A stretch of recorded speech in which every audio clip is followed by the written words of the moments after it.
Not every prepper is actually prepared. It seems like by the name it would indicate that preppers are prepared because they're preppers, but that's not the case.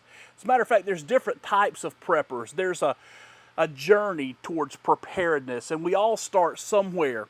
So I want to talk about the 5 different types of preppers that I see, so you can identify where you are, where I am. I do this self-evaluation all the time so that we can continue to progress to the place that we want to be.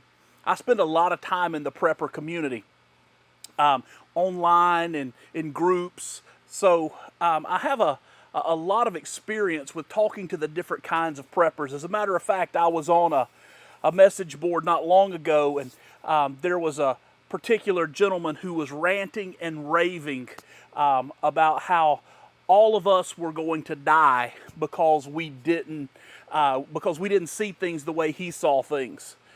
He went through this whole diatribe about the only way to survive is to move into the wilderness, and that you're going to have to live off the land, and you're going to have to do those things because anyone who has a plan to shelter in place or to bug in is simply not going to make it. And then there was a very revealing thing.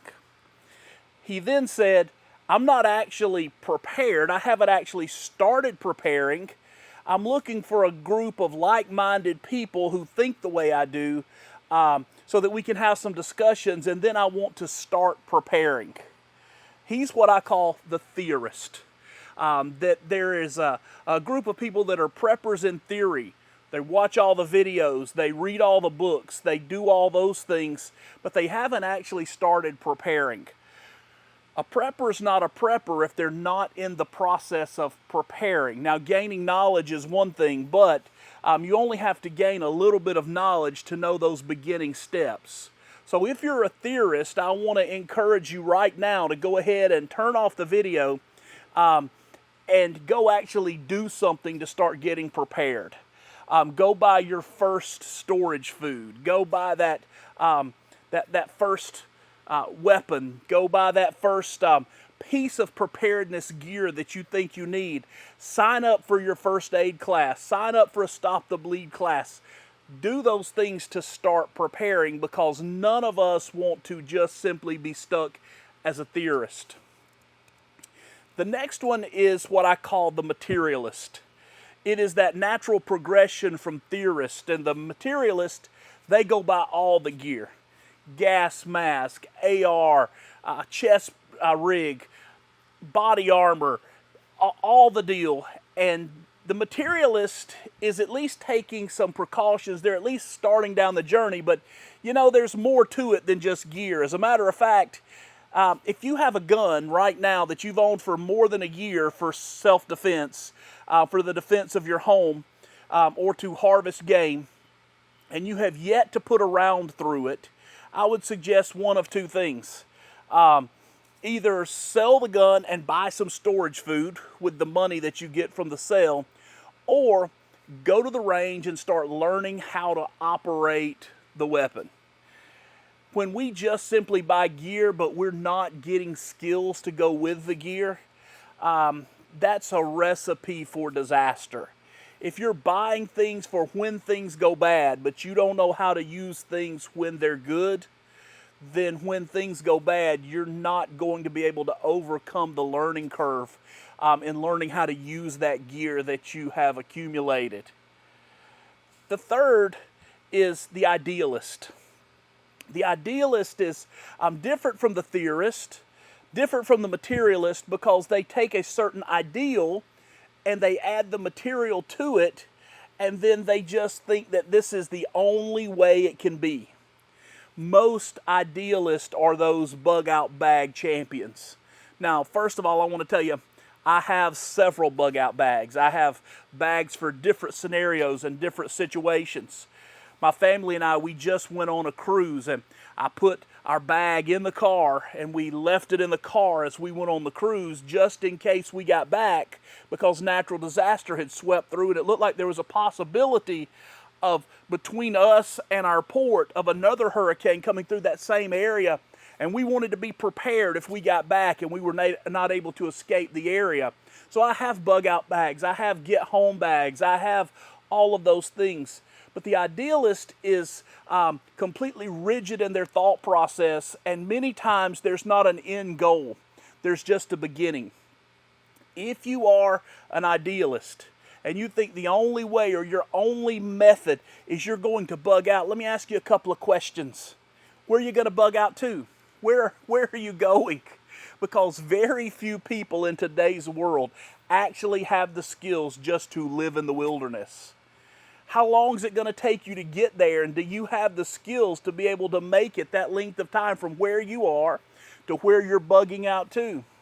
And are you the only one that's bugging out to that place? Or when you get there, are you going to encounter people that maybe had the same idea as you?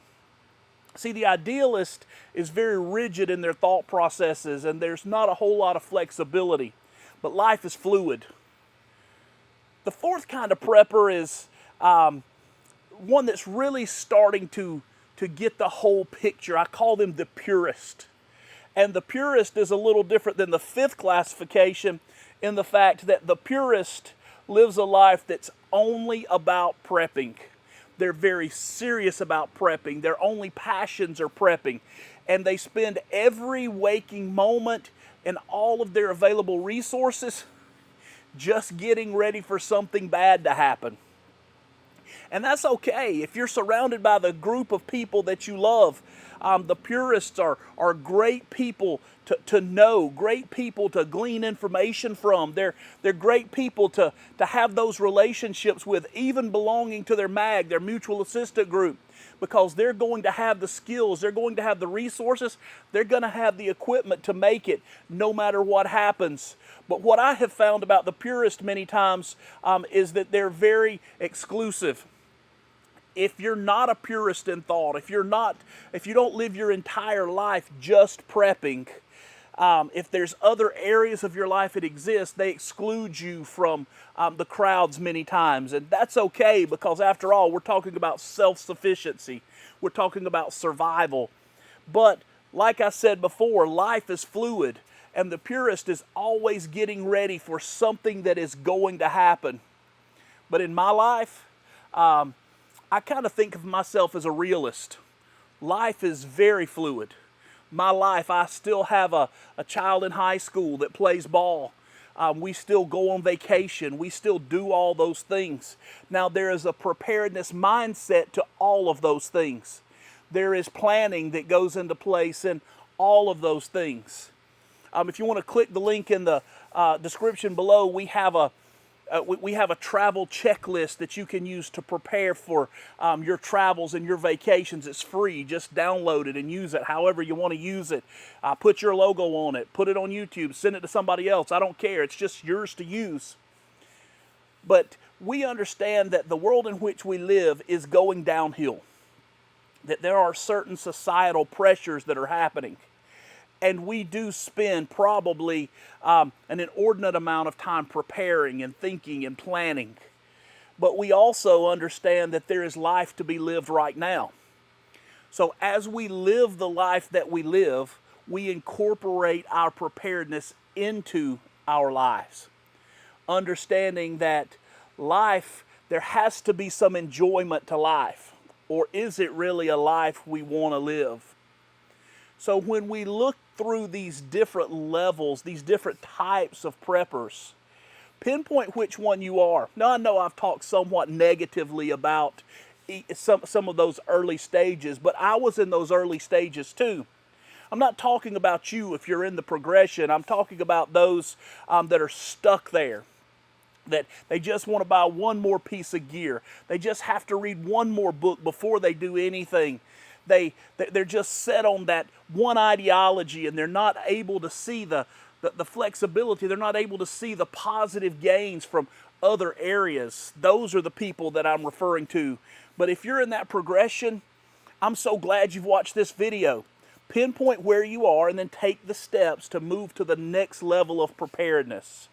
When you do that, you are creating a journey towards self-sufficiency rather than just stopping at a point along the line. Now listen, guys, we're facing some harsh realities here in our country.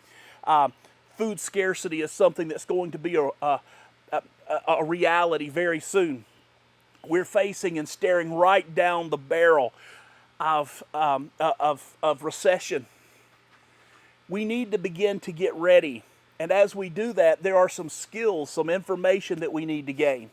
I want to encourage you to click in this playlist that's on the screen right now. Go to that playlist and it's going to tell you how to begin to prepare for food scarcity and the food shortages that are coming. Listen, I'm the Chief and this is Prepared to Live, and I want to thank you so much for watching this video. I hope you and yours have a great journey towards preparedness as you learn to prepare, to produce, and to protect. Thank you so much. I'll see you on the next video.